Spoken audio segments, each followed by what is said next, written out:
Do you start to brace when life feels good? Like joy is something you can't quite trust? Does joy ever make you feel guilty, like it's indulgent or unfair when other people are struggling? When you imagine being fully your authentic self, unfiltered, expressive, honest, does that feel liberating or does that cause you to tense?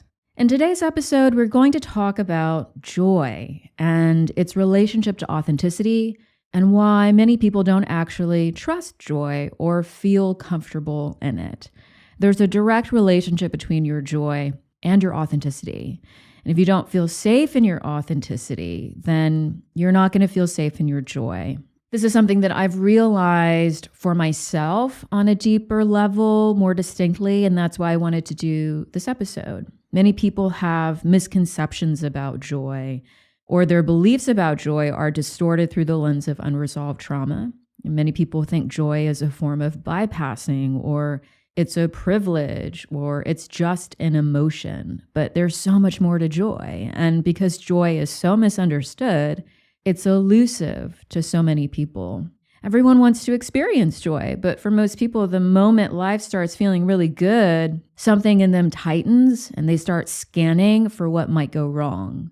Or if you're presented with the choice to follow your joy or relinquish it to settling for something that doesn't bring you joy, most people are going to choose to settle.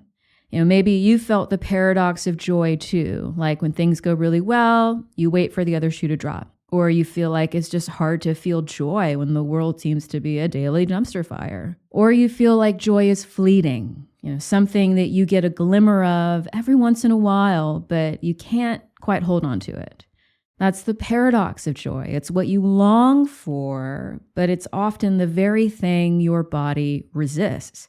And that resistance isn't because you're ungrateful or there's something wrong with you. It's because at some point, your nervous system learned that joy and fundamentally, really, your authenticity was not safe.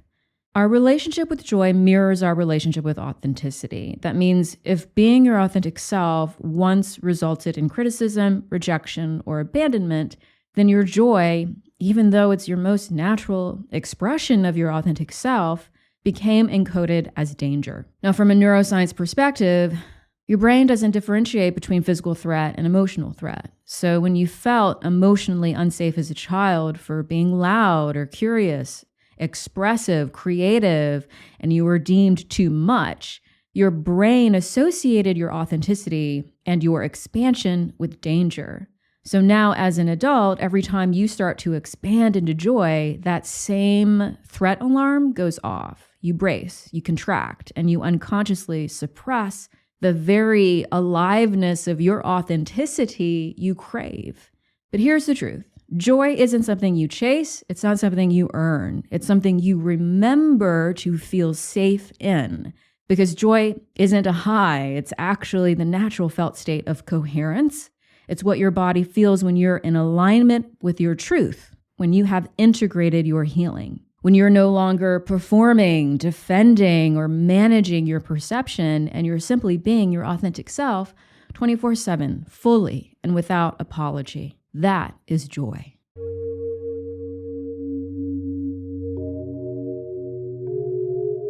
Welcome to The Simple Source, a paradigm-shifting space where self-love, healing, spirituality, and personal growth are redefined. If you've been told healing takes years, that abundance must be attracted, or that transformation requires struggle, you haven't been told the truth. I'm Linda Villines, a certified trauma-informed holistic coach, author, and spiritual guide. After healing myself from chronic conditions, complex trauma, and lack, not by following traditional frameworks, but by creating my own, I'm now teaching you to love, heal, and free yourself, mind, body, and soul, so you can reclaim your highest health, happiness, and potential with joy and ease. Each week, we go beyond surface-level self-help and into the real mechanics of transformation. If the traditional paths to healing and spirituality haven't produced the changes you want in the life you desire, you're in the right place. You were never meant to struggle or wait for what is already yours. Let's get started with today's episode. So in this episode, I'm not going to talk about how to quote unquote attract joy or develop manufactured positivity or a mindset hack for your brain to feel happier. I'm going to explain why joy is your natural state and how you can heal your relationship with it so that you can shine in your authenticity without distortion and without bracing for disappointment. Because joy doesn't need to be earned or proven or performed for it to be real and for it to emerge. It just needs to be safe. So I've been focusing on somatic release of repressed childhood sexual abuse since the trauma that I experienced a few months ago, which if you've been listening to my podcast, you know what I'm talking about. And I just did an episode where I explained that trauma and how I completely resolved it and healed it in 8 weeks. So you should listen to that episode if you want the deets of that.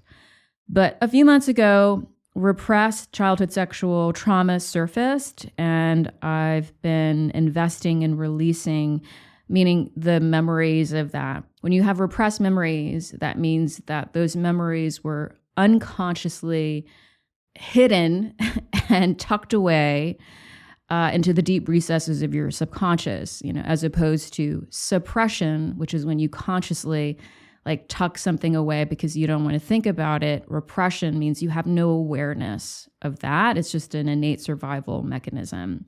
So I had repressed childhood sexual trauma surface a few months ago, and I've been investing in healing and releasing that trauma from my body through tiny somatic movements, and it's been really profound. And so much trauma has been released from my body that actually even developed a rash on my left leg, and my left knee got super inflamed, which was the result of decades of stress chemicals releasing, right? The trauma that was literally stuck in my body. And many people don't understand that deep healing and trauma release actually does cause inflammation. And that's why it's so important to eat an anti-inflammatory diet when you're healing trauma. And I did an episode about that connection that you should listen to if you have not yet. But anyways, my left leg got really inflamed, and I was like, wow, this is so productive, but also shit, I really need to let my body recalibrate because clearly a fuck ton of shit is being released right now. So I decided to take the afternoons off for a week and rest and let my body complete the inflammatory response and healing. And at the start of that week, I started to feel guilty about taking the afternoons off to relax and read and let my leg and my body heal. And I started asking myself, why? Why do I feel guilty? So in my downtime, I often devour romantic fantasy novels. My brain loves that genre because it gets to fully turn off. And that genre is just my happy place. And I was reading a really fun series. And even though I knew my body was going through a deep healing release, I still felt this tinge of guilt about spending the afternoons reading fluff, basically, so that I could rest. And so I started investigating that feeling, and in following my own healing investigative process, I realized it was because there was a part of me that still did not fully feel safe in my joy. And healing the repressed childhood sexual trauma that surfaced, what happened is deeper aspects of me that are connected to those traumas also surfaced. And that's why even after a decade of living as joy as my emotional baseline, I experienced a distinct yet subtle discomfort when trying to relax that week. So that's what happens when you heal productively. You uncover deeper and deeper aspects of yourself when you become more integrated, more resourced to heal those deeper aspects of self. Now, as a child, my joy was not supported, and I made that connection in my investigative process.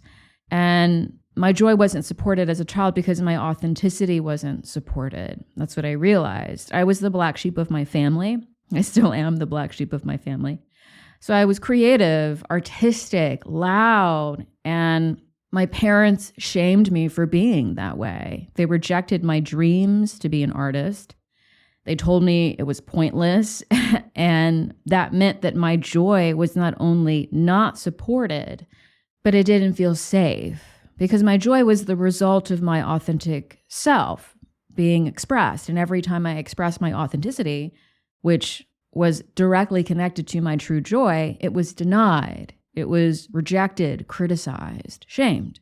So that was a big healing revelation for me a couple of weeks ago, understanding that connection between authenticity and joy, and why so many people like me still can't fully relax into their joy because their authenticity wasn't supported, which means their authenticity wasn't loved, and that makes joy uncomfortable. So if you didn't feel loved in your joy, loved as your authentic self, then it's always going to feel like something is missing when you come face to face with joy as an adult.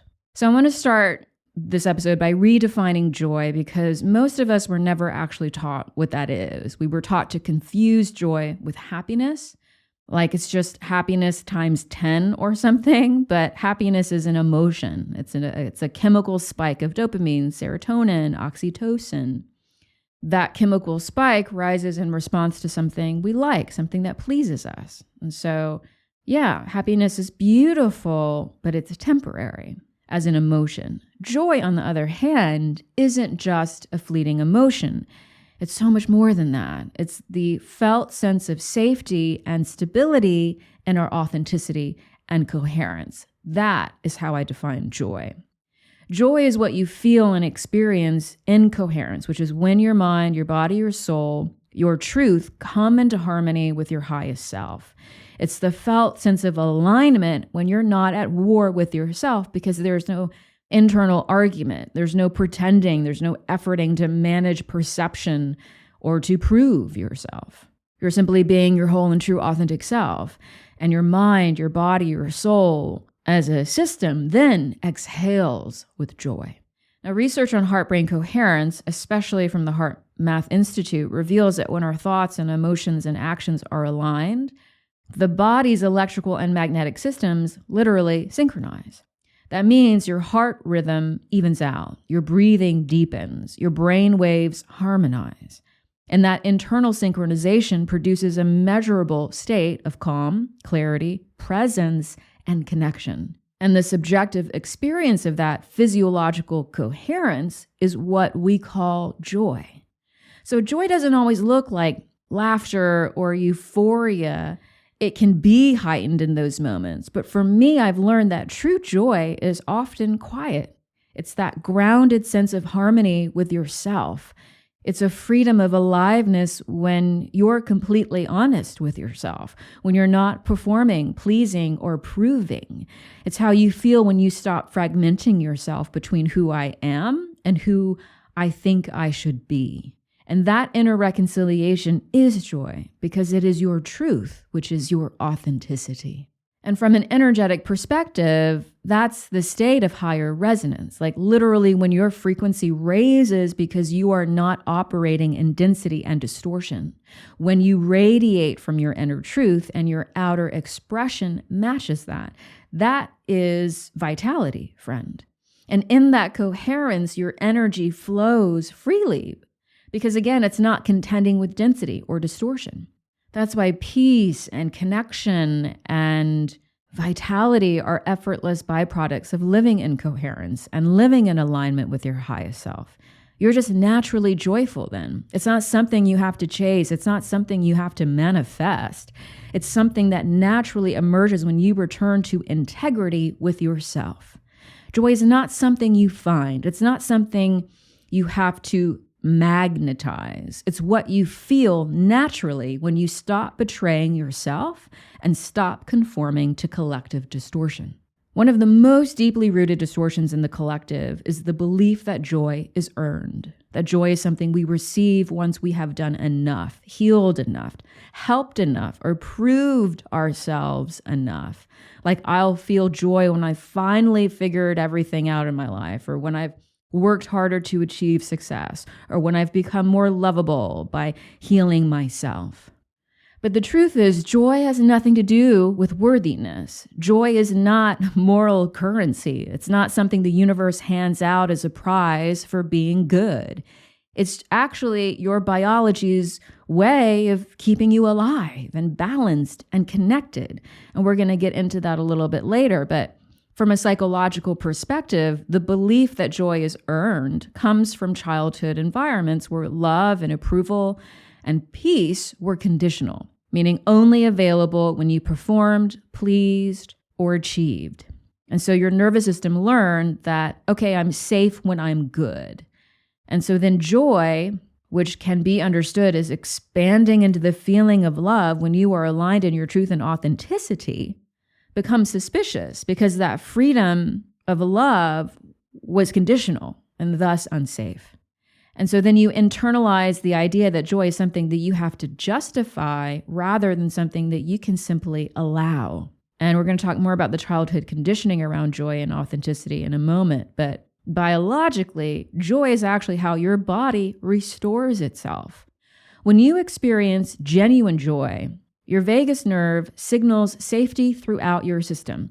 That means your survival response is deactivated, and that means your stress hormones lower, your immune function then rises, your heart rhythm becomes more coherent, like we talked about, your digestion then gets optimized, inflammation then lowers. So joy is literally your body's built-in mechanism for regeneration. It is not a luxury. It's actually the state of homeostasis. And I teach this in my membership program. Joy is essential for productive healing. And I even have a free workshop that explains the basics of why that is. We have to normalize joy instead of putting it on some trauma misinformed pedestal, because it is our most natural state.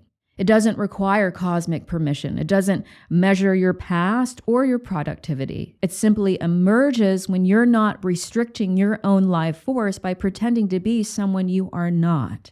And when you are not withholding love from yourself. Joy is not a reward.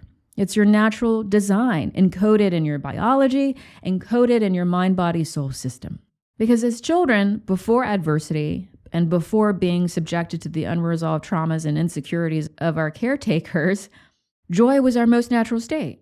It lived in our bodies effortlessly, in laughter and curiosity, wonder, play.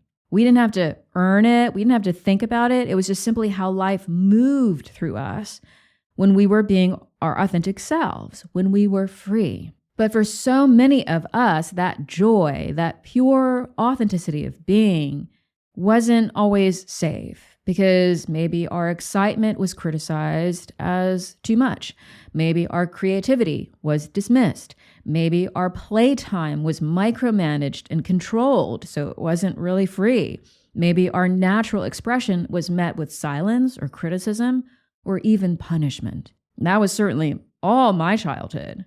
And so then over time, our nervous system then developed a logical conclusion, which is when I'm fully my authentic self, I lose love or I lose safety. So my joy puts me at risk.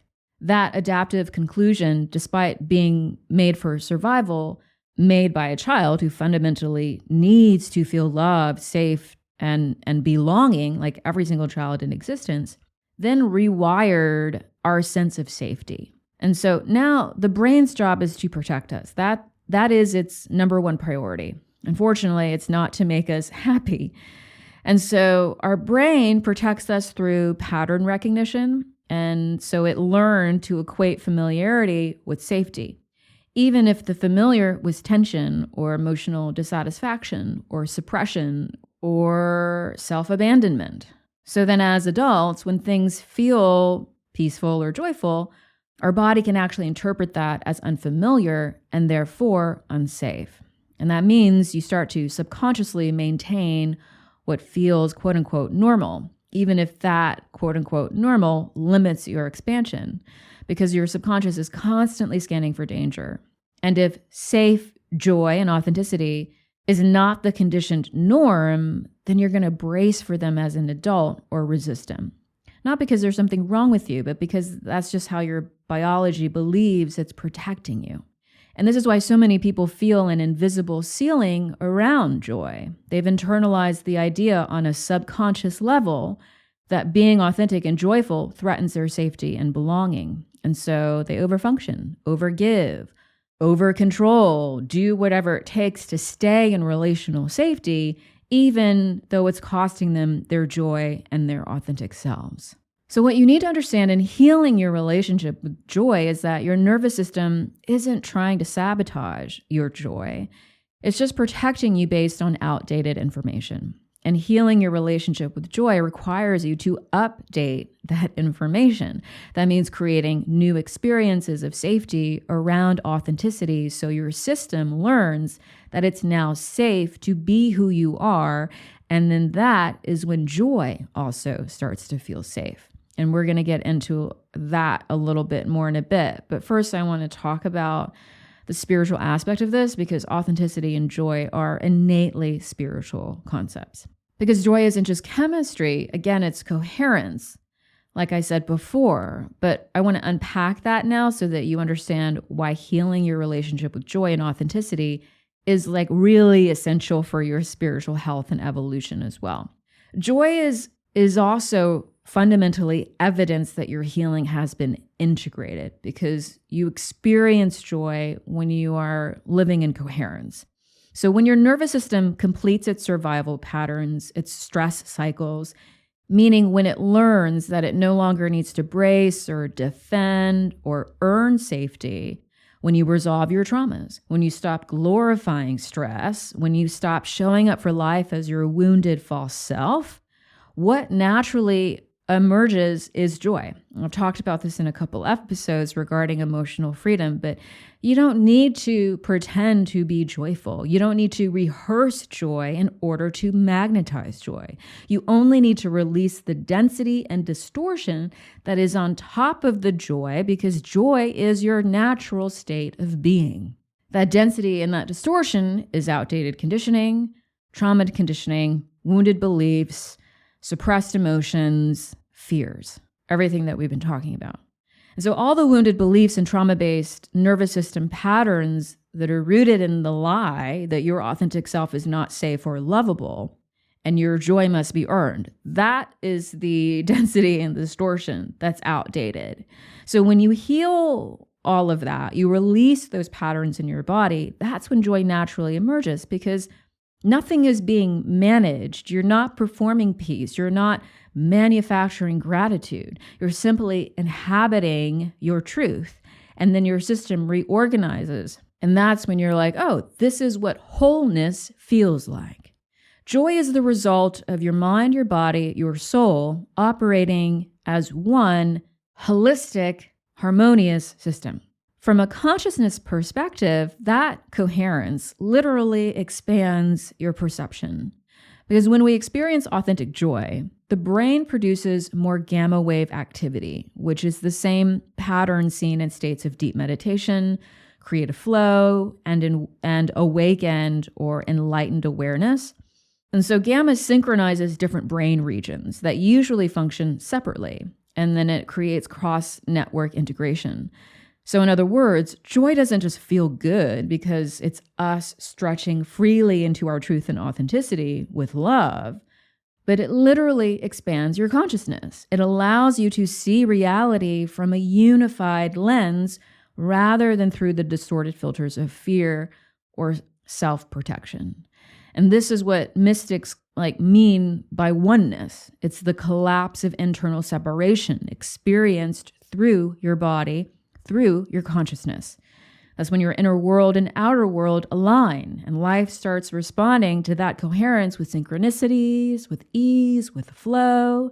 Not because you're manifesting anything or you're manifesting harder, but because you're no longer fragmented. You are not operating in distortion or in separation with yourself. You are embodied in wholeness because you are in your authenticity and thus just naturally living in joy. And this is why I teach in my program that healing is dependent on joy. Your consciousness constricts in the presence of fear and it expands in joy. Joy is how your brain operates in a heightened state, which means it's more plastic, meaning it learns better, meaning healing is far more productive. And that wholeness, that sense of oneness, is fundamental to being spiritually attuned and honest. because separation is an illusion. That's like the most basic of spiritual teachings. And so only in your authenticity can you embody your wholeness and thus transcend that illusion of separation and remember what oneness truly is, because you are living it for yourself. So now that we've covered the science and spirituality of joy and authenticity and why they're innately connected, why they matter, let's talk about how to teach your body how to feel safe in joy again. Because it's not enough to intellectually know joy is your natural state. It's not enough to know that being your authentic self is how you experience joy. Your nervous system has to believe it. So for many of us, expansion, which is the physiological state of openness that joy creates, still feels unfamiliar in parts or in large, depending on how deeply or how productively you've healed. And that means it still feels, which that's key to understand here. The felt experience, not the intellectual knowing, it feels unsafe because the body mistakes that unfamiliarity for danger. So you begin to heal your relationship with joy and authenticity in your body by gently introducing safety to your nervous system. That means you have to start small to respect how sensitive your nervous system is and how attuned it is to danger. And starting small means that when you experience any kind of warmth or humor or relaxation, ease, you want to stretch into it, meaning you want to focus on that feeling and extend it as opposed to letting it pass. That means breathing into it instead of bracing for it to disappear. And that tells your body, hey, this sensation is safe. And your vagus nerve learns through repetition, not intellect. So you have to do that over and over and over again. And also, you have to begin to incorporate simple practices that activate that felt sense of safety in your body, like humming and sighing and exhaling slowly and gentle stretches so that you can reestablish baseline regulation. And that is how joy begins to become familiar and safe, by literally creating small and consistent moments of ease and safety throughout your day by day, day by day. And incorporating those practices is easy because it just requires mindfulness. You can hum while you do the dishes. You can practice sighing and taking deep, slow breaths where you exhale slowly while doing the dishes. You can take a few minutes every half hour to stand up and stretch or lay down and stretch.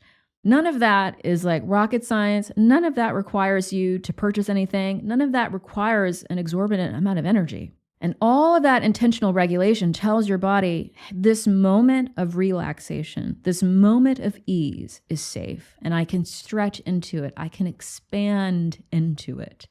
And the more that you do that, the more that your body becomes familiar with ease. And thus it's going to be easier for you to trust joy and to trust being in your authenticity. And teaching your body that joy and ease and authenticity are safe also requires that you release the tension and the emotions that it's been holding onto that keep it bracing for danger. That means emotional and somatic release regularly. So you got to feel your feelings, and not just in general, like in some random way, but specifically in a productive, contained, and safe manner, which is, what I teach in my Source membership program. And doing regular somatic exercises, because emotional release and somatic release are connected, but they're not the same thing.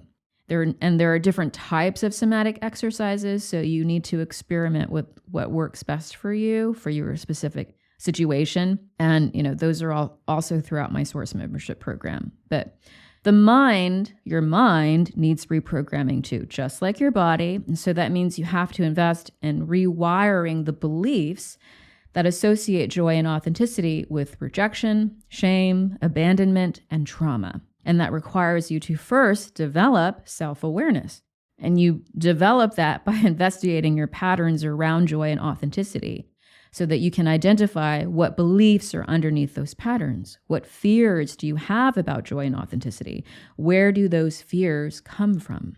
And when you identify the wounded beliefs you have associated with joy and authenticity, For instance, like if I'm fully myself, I'll lose love. My joy makes other people uncomfortable. It's not safe to relax because something bad will happen. I have to earn joy. If I shine, others are going to suffer or reject me. Being authentic will lead to rejection or abandonment. Joy is selfish when other people are in pain. It's dangerous to be seen. Those are examples. So when you identify your specific wounded beliefs, then you have to heal the root. And that means definitely doing inner child work, shadow work, and investing in holistically healing the experiences and traumas that formed those wounded beliefs so that you can reprogram them on a subconscious level, not just a superficial conscious level, because those beliefs live in your subconscious. You want your inner child to believe that joy is non-threatening, that their joy stabilizes them and those around them, that being their authentic self results in being loved, that being seen is safe, that feeling good is safe, that joy is natural, that authenticity creates belonging, that it's safe to expand beyond who they used to be, and that all parts of their authentic self, including their mistakes, including their flaws and shadows, is lovable. That is your healing goal because your fears around joy and authenticity ultimately belong to your inner child. And so when you reprogram how joy and authenticity feel safe in your mind and your body, then finally that joy has to be expressed. Not performed, mind you, expressed. And that's like you taking action to show up for your life with authentic expression, with joyful expression. So ask yourself, what feels like my true self when no one is watching? And then show up like that even when everyone is watching. That means you must create, move, rest, and play as your whole authentic self without apology all day, every day, because that is the only version of self that is aligned with your highest self and your highest timelines. Remember, joy is not the reward for authenticity. It's the evidence that your authenticity has become safe in your mind and body. You know, some spiritual and even psychological frameworks have wrongfully framed joy as a bypass, as if being joyful means you're avoiding like the real work or something. But that perspective is A, limited, and B, reflects a gross misunderstanding of how our minds and bodies and souls operate as a system. Firstly, authentic joy, not performative joy, which, yes, indeed, is bypassing. Authentic joy is the state that your brain and your body heal and learn optimally. But many people repeat the myth that pain is the greatest teacher, and that is just flat out false. You know, I've learned so much more in my life. I have evolved so much more in my life in a state of joy rather than fear and suffering. Yeah, sure, pain teaches you a fuck ton of stuff. You know, it shows you parts of yourself for sure. But pain as a motivation is not great advice, and it's not a great strategy. It's just trauma conditioning that says that you have to suffer in life to get anywhere, and that is just wrong. Suffering is not the path to enlightenment, contrary to many teachings. That is just a distortion that you can unsubscribe to. You do not need to suffer or struggle or to be in pain or to glorify your pain in order to heal, to learn, evolve, or to be successful. And that distortion is why so many people perform joy, like pretend to be joyful, because they don't actually understand that joy is your natural state when you feel safe in your authenticity and you are living in true coherence. So many people buy into suffering and struggle as central to like every part of life because they believe that life is just hard. Life is hard. Healing is hard. Success is hard. Healing is hard. Relationships are hard. Getting what you want is hard. And so, of course, they don't have access to their authenticity or their joy because they're operating under the distortion that they have to suffer. But the truth is, suffering through life is optional. Yeah, sure, life can be painful, of course. But prolonging the pain, glorifying the pain, that is a choice. And you can choose to move through life, and yes, even the challenges and painful moments, with regulated authenticity and openness, and yes, friend, even in joy. People don't understand that you can grieve and feel joy at the same time. You're capable of experiencing and feeling multiple emotions. You're a multidimensional being. The only limitations that are in your life are the limitations that you subscribe to and that you defend. So remember, there's a natural and powerful connection between your authenticity and your joy. And when you feel safe, authenticity flows. And when you live authentically, joy emerges, and then it just becomes your baseline. And that is when coherence happens and stabilizes. And from coherence, your life expands and aligns naturally with your highest timeline, without forcing, without chasing, without manifesting harder, and without controlling. So please stretch into relaxation, create safety for yourself and ease, learn to allow flow, and do not rush past moments of peace or wonder or curiosity or beauty. Expand into them. Every time you let yourself feel joy without guilt, you are literally reprogramming your brain and your body to believe it's safe to be alive. It's safe to expand. It is safe to be my true self. So here's your action step for the week. I want you to, at least once a day, every day this week, notice a genuine moment of ease or warmth, humor, or aliveness. It doesn't matter how small. So that might be the smell of your morning coffee. That might be feeling sunlight on your skin, or a random laugh at something that surprised you, or a moment of quiet that feels good and relaxing. So when you notice that spark of joy, I want you to pause and I want you to stay with it for at least 5 extra seconds. That means becoming present with it, putting your hand over your heart, breathing deeply from your belly, and saying to yourself, it's safe to feel good. That's it. Do that for 5 seconds and stretch into that moment of joy. Stretch into that moment of your authenticity. Because those 5 seconds allow your hippocampus and amygdala to recode safety around positive emotion.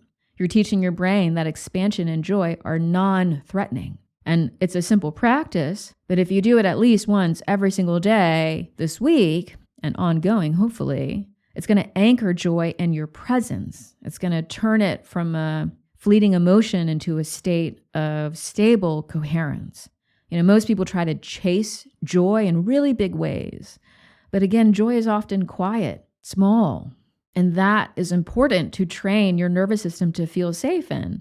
And that's what this practice does. It teaches your system to sustain joy in micro doses so that your body learns, hey, joy is safe. It's familiar. It's accessible. And then over time, those 5 seconds naturally stretch into more seconds, then into minutes. And then eventually it just becomes a baseline of inner safety and authenticity. Many people do not feel safe being their authentic self, and so many people don't experience joy as naturally and as often as they should and can. Instead, people lived with normalized anxiety, normalized stress, health issues, poor sleep, unsatisfying careers, unsatisfying relationships. When what's happening fundamentally is that they are disconnected from their authenticity and joy because they don't feel safe in them.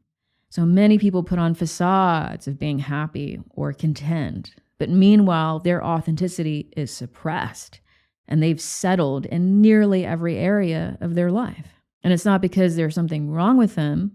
It's just that they need to heal themselves so that they can feel safe and free being their true, whole, authentic selves and living in joy. So I hope this episode gives you permission to stop settling for joy that is tainted with anxiety, to stop settling for relaxation that is tinged with guilt, to stop settling for shrinking your authentic self and compromising your joy to appease others because you don't have to earn joy. You don't have to prove your authentic self is lovable.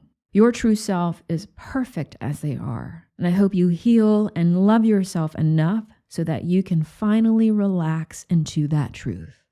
Thank you so much for being here today. I hope this episode awakened you, inspired you, and reminded you of what's possible when you love, heal, and free yourself and reclaim your highest truth and power. If this show has transformed or enlightened your self-love, growth, and healing journey, please like, save, and share this episode, and leave a positive review on Apple or Spotify. And subscribe to be reminded of new episodes. Your support is deeply appreciated and truly helps this show so much. And if today's episode resonated with you, don't stop here. Go deeper. My book, Unconditional, You Are Perfect As You Are, expands on these teachings and gives you the missing framework about self-love that no one is talking about. So get your copy today to start reading and loving yourself more. And if you're ready for the ultimate healing journey with daily instruction and guidance from me, I'd love to see you inside the Source membership, the only holistic and comprehensive step-by-step self-healing program that is proven to work. Remember, you were never meant to struggle or wait for what is already yours. It's time to claim everything you want and more. All the links are in the show notes. I'll see you next time.